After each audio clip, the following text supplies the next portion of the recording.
Assalamualaikum warahmatullahi wabarakatuh. Waalaikumsalam warahmatullahi wabarakatuh. Kami dari grup A akan mempresentasikan hasil analisis kasus pencemaran air Sungai Batang Lestari. Dalam kasus ini kami melakukan berbagai analisis statistika dan analitik meliputi ANOVA, regresi linear, limit of detection, standar ADC, serta design of experiment untuk mengevaluasi validitas metode analisis dan menentukan apakah kualitas air Sungai Batang Lestari masih memenuhi baku mutu lingkungan atau sudah tercemar. Pada presentasi kali ini masing-masing anggota akan menjelaskan bagaimana bagian yang berbeda sesuai dengan analisis yang telah dilakukan.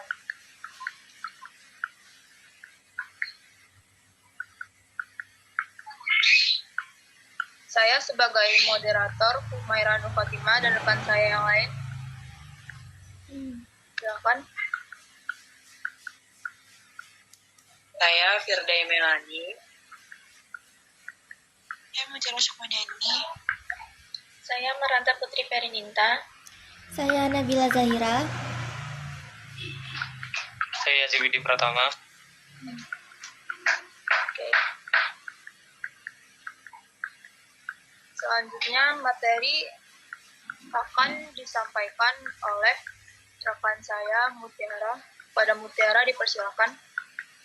Terima kasih moderator. Jadi pada kali ini saya membahas tentang pencemaran air oleh logam ini merupakan salah satu permasalahan yang memerlukan pengetahuan dan analisis yang akurat untuk menjamin kualitas lingkungan dan kesehatan masyarakat.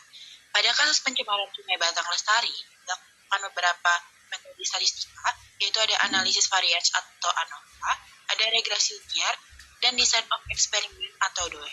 Melalui metode pendekatan tersebut, dapat dievaluasi kualitas data, validitas metode analisis, serta tingkat pencemaran air Sungai Batang Lestari sehingga dapat ditentukan apakah air tersebut masih memenuhi baku mutu lingkungan yang berlaku.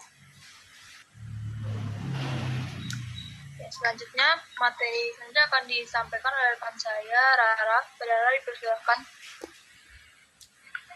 Baik, terima kasih kepada moderator. Jadi permasalahannya yaitu pada kasus ini adalah adanya dugaan pencemaran kadmium akibat aktivitas industri di sekitar Sungai Batang Lestari. Dugaan ini muncul karena masyarakat mulai mengamati perubahan fisik air sungai yang berpotensi mengindikasikan penurunan kualitas lingkungan. Lalu masalah berikutnya adanya perbedaan hasil pengukuran antar laboratorium. Karena hasil yang diperoleh itu berbeda-beda, nah diperlukanlah analisis statistik untuk menentukan apakah perbedaan tersebut benar-benar signifikan atau hanya akibat variasi pengukuran saja. Lalu oleh karena itu diperlukan pendekatan statistika dan kimia analitik untuk memastikan validitas data serta memberikan dasar ilmiah dalam menentukan keamanan air Sungai Batang Lestari.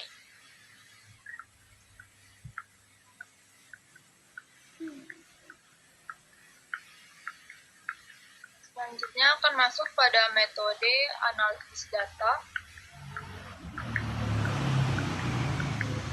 Yang pertama ada ANOVA yang akan dijelaskan oleh rekan saya pada Yazid. Dipersilakan. Baik, terima kasih moderator. Pada data pertama kita menggunakan analisis ANOVA single faktor karena digunakan untuk membandingkan rata-rata hasil pengukuran kadar CD dari 3 laboratorium yang berbeda dan menilai konsistensi hasil analisis. Pada hasil uji yang didapatkan menunjukkan adanya perbedaan signifikan antara laboratorium dengan p-value kurang dari 0,05 yang berarti handle ditolak, sehingga laboratorium menjadi faktor yang mempengaruhi hasil pengukuran CD dan perlu dipertimbangkan dalam evaluasi validitas metode analisis. Next.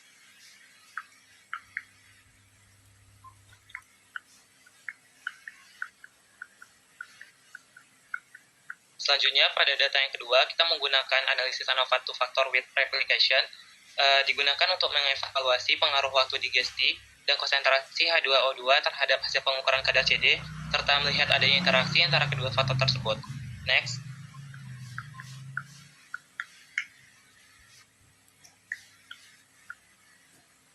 pada hasil yang didapatkan dari pengujian air sungai, yakni p-value kurang dari 0,05, yang berarti H0 ditolak, maka waktu pencemaran dan konsentrasi H2O2 masing-masing memberikan pengaruh yang signifikan terhadap kadar CD. Namun tidak ditemukan adanya interaksi antara kedua faktor tersebut, karena p-value besar dari 0,05, yang berarti H0 diterima. Sehingga keduanya bekerja secara independen atau mandiri. Kondisi percobaan saling optimal untuk mendapatkan hasil kadar CD tertinggi dan paling konsisten diperoleh pada pengukuran digesti 60 menit dengan konsentrasi H2O terbukti yang signifikan. Terima kasih, moderator.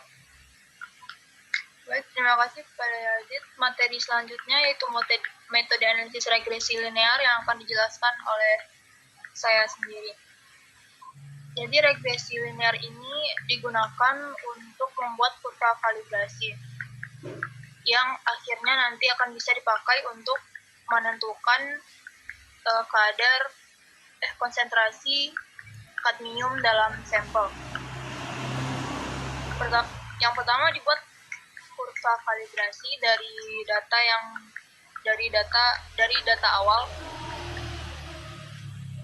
Kurva kalibrasi menunjukkan linearitas yang sangat baik, di mana nilai R kuadrat yaitu 0,995 mendekati 1. Nilai R kuadrat yang mendekati 1 ini membuktikan kalau kerja di lab dilakukan dengan sangat rapi, pengenceran lautannya presisi, dan instrumennya bekerja dengan sangat stabil.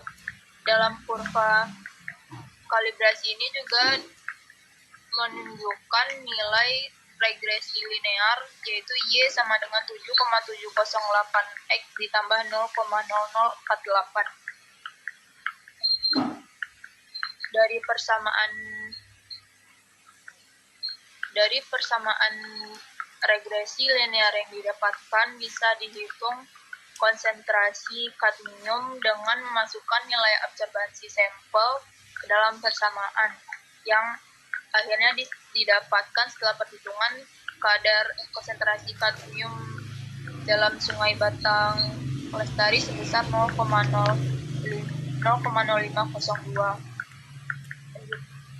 Nilai yang didapatkan ini melebihi baku mutu lingkungan untuk parameter kadmium yaitu 0,01, sehingga dapat disimpulkan kalau air sungai Batang Lestari sudah mengalami pencemaran logam berat kadmium. Selanjutnya, metode analisis limit of detection akan dijelaskan oleh rekan saya, Nabila. Kepada Nabila dipersilakan. Baik, terima kasih pada moderator. Di sini LOD atau limit of detection itu digunakan untuk mengevaluasi sensitivitas metode yang digunakan dalam pengukuran kadar CD pada sampel air sungai. Nah, metode ini tuh mampu mendeteksi keberadaan CD dari hasil yang telah dilakukan perhitungan statistika. Metode LOD itu mampu mendeteksi keberadaan CD hingga konsentrasi 0,00271 ppm. Nilai LOD yang rendah ini menunjukkan bahwa metode memiliki sensitivitas yang baik untuk analisis logam berat pada konsentrasi yang rendah, sehingga metode ini sesuai untuk analisis kualitas air sungai. Kemudian konsentrasi CD yang diperoleh dari kurva kalibrasi yaitu tadinya 0,050 mg per liter. Ketika dibandingkan dengan hasil LOD itu didapatkan 18,5 kali lebih besar. Maka kadar CD dalam sampel itu terdeteksi dengan jelas dan tidak berada pada daerah batas deteksi. Oleh karena itu, hasil kuantifikasi dapat dianggap cukup andal. Selanjutnya, next. Kemudian, analisis selanjutnya yaitu Design of Experiment atau DOE. Pada kasus ini, DOE digunakan untuk mengkaji pengaruh waktu digesti dan penggunaan reaksi terhadap hasil pengukuran kadar kadmium atau CD. DOE digunakan untuk menyusun kombinasi kondisi percobaan yang akan digunakan dalam analisis. Rancangan ini didapatkan sebagai dasar Untuk pengumpulan data dan selanjutnya dapat dianalisis menggunakan metode statistika untuk menentukan faktor yang berpengaruh terhadap hasil pengukuran CD. Baik, sekian dari saya, kembalikan ke moderator. Terima kasih teman Nabila atas penjelasannya.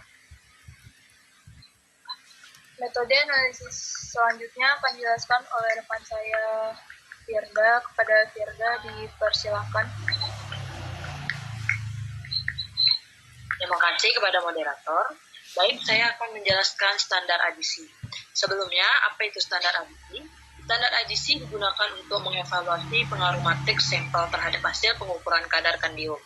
Metode ini digunakan sebagai validasi terhadap hasil yang diperoleh dari kurva kalibrasi eksternal serta untuk meningkatkan keakuratan analisis pada sampel lingkungan yang memiliki matriks kompleks.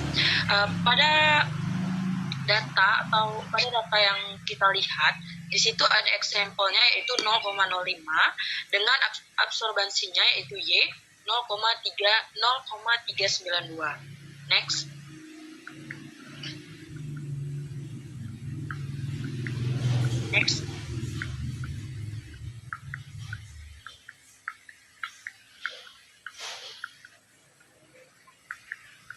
Baik, dari data yang tadi, maka dapat kita simpulkan hasil standar adisi menghasilkan estimasi konsentrasi CD sebesar 0,0062 lebih kurang 0,00138 mg per liter. Konsentrasi hasil antara metode kurva kalibrasi dan standar adisi menunjukkan bahwa estimasi kadar CD yang diperoleh relatif sebanding. Hal ini memberikan tambahan kepercayaan terhadap hasil kuantifikasi CD, tetapi tetap diperlukan pengujian standar adisi yang lebih lengkap untuk memastikan besarnya pengaruh matriks sampel secara kuantitatif. Baik, sekian dari saya kembalikan kepada moderator. Terima kasih Firda atas penjelasannya.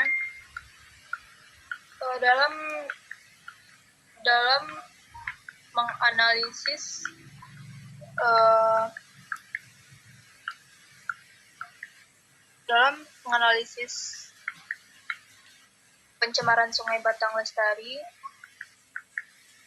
dilakukan 5 metode analisis tadi yang telah dilakukan. Selanjutnya akan disampaikan kesimpulan dari metode analisis yang telah dilakukan yang akan disampaikan oleh rekan saya, Mutia. Kepada Mutia dipersilahkan. Terima kasih moderator. Jadi saya akan membahas tentang kesimpulan akhir dari analisis data yang telah dilakukan. Jadi berdasarkan hasil uji statistika yang telah dilakukan, dapat disimpulkan bahwa metode analisis yang digunakan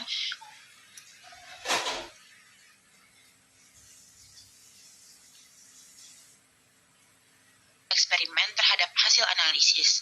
Sedangkan regresi linear menghasilkan kurva kalibrasi dengan linearitas yang sangat baik, yaitu R kuadrat sama dengan 0,9995 sehingga layak digunakan untuk kuantifikasi. Nilai LOD sebesar 0,002271 mg per liter menunjukkan bahwa metode memiliki sensitivitas yang memadai, sementara standar adisi digunakan untuk mendukung validitas hasil pengukuran dengan mempertimbangkan kemungkinan pengaruh matriks sampel.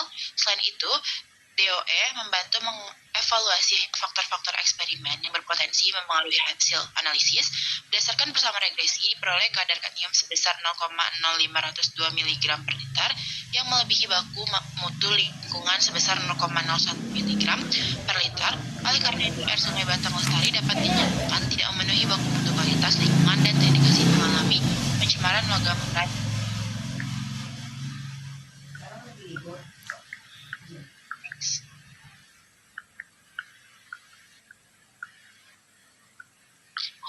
Sekian dari saya kembalikan kepada moderator. Terima kasih atas penjelasannya, Mutia. Baik, demikian pemaparan dari kelompok kami mengenai analisis kasus pencemaran Sungai Batang Lestari. Apabila terdapat kritik dan saran maupun pertanyaan, kami senang hati menerima dan mendiskusikannya lebih lanjut.